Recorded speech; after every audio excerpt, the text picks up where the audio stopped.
Okay. Thank you.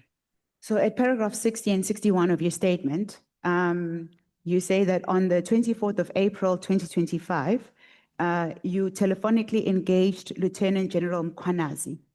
What was his response to your request to arrange the handover of the KTT dockets? His immediate response was confusion, because he asked me, which dockets are you talking about?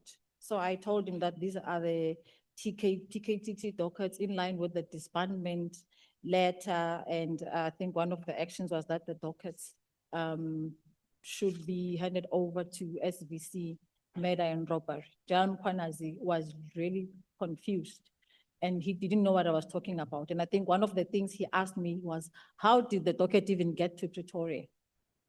You know, and I remember him testifying, saying that when he realized he was angry with General Khumalo because he was in the know. General Mkhwanazi was in that meeting of the 5th of March in Parliament. So my assumption was he's always known about this process. So I was really shocked by his response that he didn't know. Perhaps for the sake of clarity, he did not know about the dockets being transferred to head office on the 27th of March, or he did not know about the dockets now returning to his office. What was he confused about? First, the dockets being in Pretoria. And secondly, the dockets having to go back to KwaZulu-Natal. And if I may just recall his words, he said that he would not accept those dockets. I think the first thing he said was, he really felt affected. And I think passion showed to say that, yeah, no, General, you know, I mean, he actually is the actual docket custodian. He didn't know that his dockets were moved to Pretoria. So that for me made sense. And then secondly, he said he won't take the dockets. Even if we bring them, he won't be responsible for them.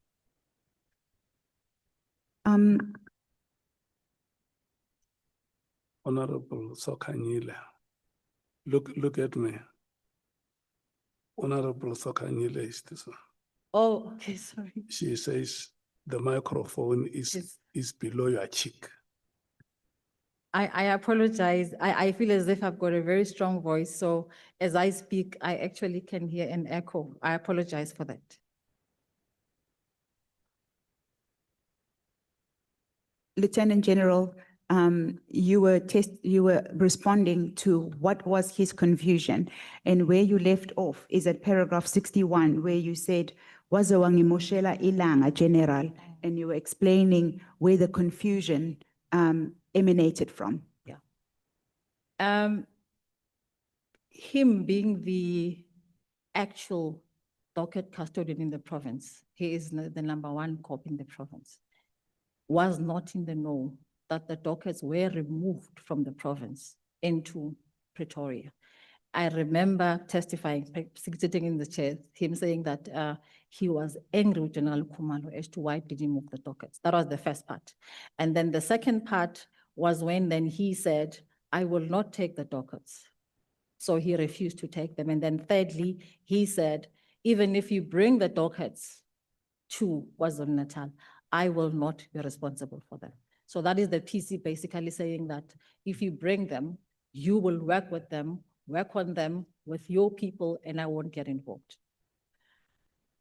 Lieutenant General, did it not raise concern that for a period of almost a month, we are now at 25th of April, 2025, the dockets had been transferred on the 20, at least you became aware that they were now at head office from the 27th of March. So roughly speaking, a month had lapsed. And is it not concerning that a provincial commissioner responsible for dockets, as you said, he's the custodian of the dockets, had no knowledge that 121 dockets had left his office? Yeah, I was concerned. And I think one of the things I did was to apologize, to say I was not aware. And I think that's where it dawned on me that actually the process was flawed, because the PC should have been the first person to be informed if he's not involved in the process.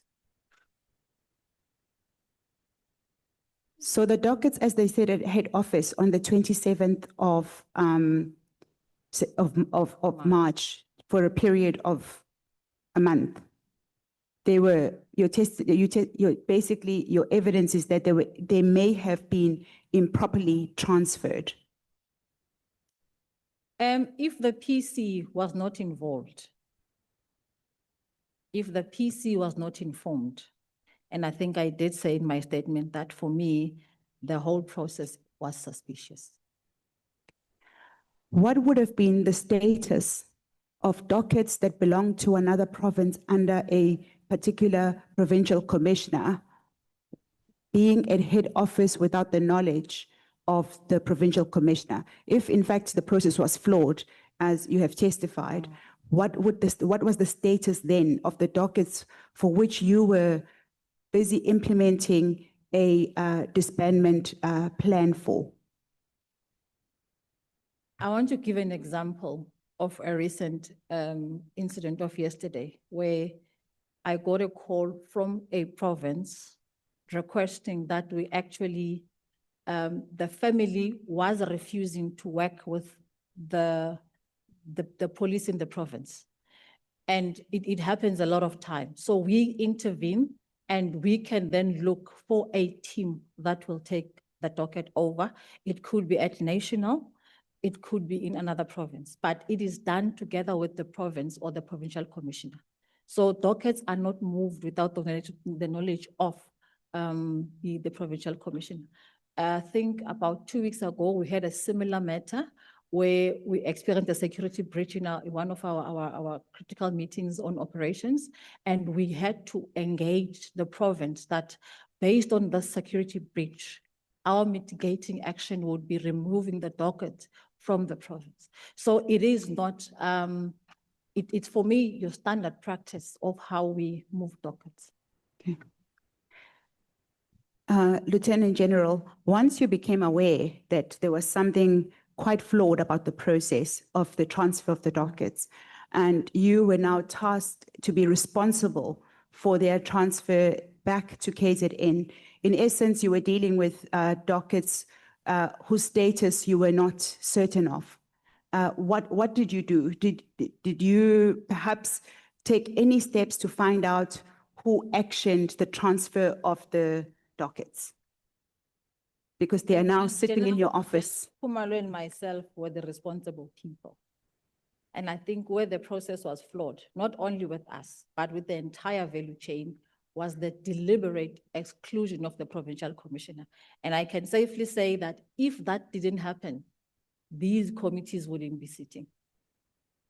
Because the process as it unfolded was flawed.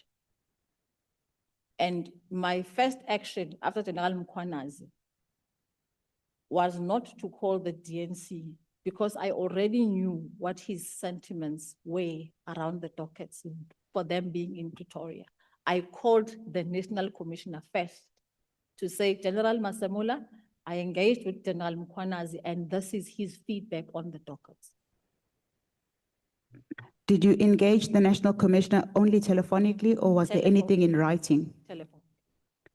Did you not think to perhaps follow up with something in writing because of the seriousness of what you were dealing with at the time?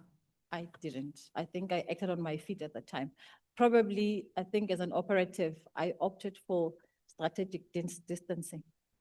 Apology, there's a question from Honorable. Yes, Honorable Sangone. Sorry, Advocate, I see, it seems like you're moving from this issue. Lieutenant General said the deliberate exclusion of the provincial commissioner.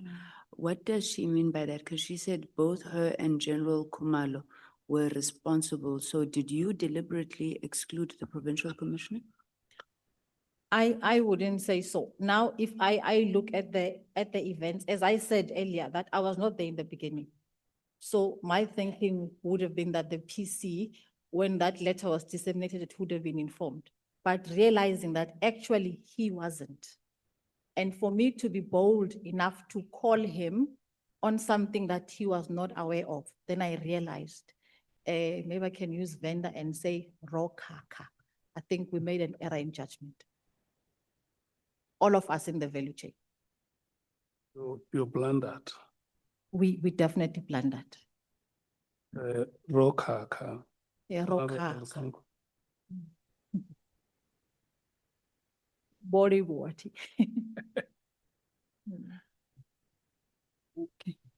Uh, Just a moment. Honorable Mathis.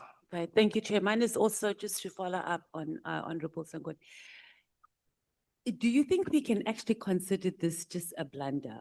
Like outside of it also being procedural that the provincial commissioner, I mean, he literally, I don't know, well, in his statement to us, he found out that these files were moved after they had already arrived. And the way you describe this whole process, none of you, even outside of following procedure, just as a what's up, we've been told to take your files. I found that the most bizarre thing that can happen, and to just reduce it to just a blunder.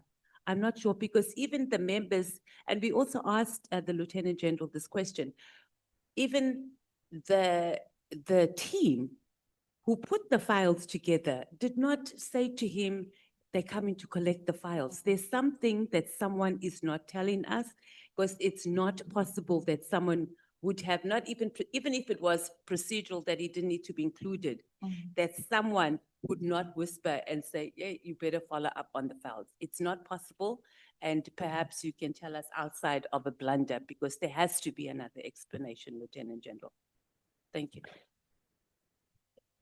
Thank you, Honorable Mades. And I think I'll stand by the fact that I'm not sure whether I can link this to lack of proper communication or maybe the hastiness of the process, you know, but in essence, we were not supposed, all of us, and when I say all of us, from the Minister, National Commissioner, the DNCs and ourselves, we were not supposed to work outside the Provincial Commission. My assumption was, as he was in Parliament at the time, when this was discussed in that slide that General Khumalo presented, so he was in the know. So that's always been my assumption. And realizing that on the day, actually, probably for me, the sirens rang to say, I guess Zulu City, no nil. You really made an error in judgment. So the deliberate reason would be what? To exclude him? Because if you're saying it was just an oversight, because you didn't really answer that. Yeah. What was the deliberate reason? Because if you can't use the word deliberate exclusion and then say that it was just a blunder. I gave examples of us moving dockets between provinces, where even the provincial commissioner will be engaged. When I say deliberate, I was not there when the process started. And one of the things I said at some point is that things shouldn't change because the principal has changed. Things shouldn't change, or how we do our processes shouldn't change because we've got a new principal. And I think for that reason, one of the people, if I go back to 2018, I think there are minutes to this effect, and I think they've been declassified, where General Mkhwanazi would be the one to introduce the topic around the PKTT, then General Khumalo would present progress on the dockets to the IMC, which would be the ministers and the DGs who would be there. So for me, it makes operational sense that the starting point, even with the Office of the National Commissioner, should have been also including the PC in the process. Maybe we must just ask you, do Yeah. you think there was a deliberate from the minister? Because you came in with, now that the principal has changed, the processes shouldn't have changed. Yeah. Do you think it was the minister that gave indirectly or indirectly said, let's exclude him from this process? I wouldn't speak on what the minister thought, but the minister gave an instruction. It is up to us, the bureaucrats, to implement. Thank you, Chairperson. Yes, we can proceed. Oh, Pangazita. Well, thank you, Honorable Chairperson. In fact, I'm trying to understand because I'm also perturbed by the manner in which General Mkhwanazi was excluded.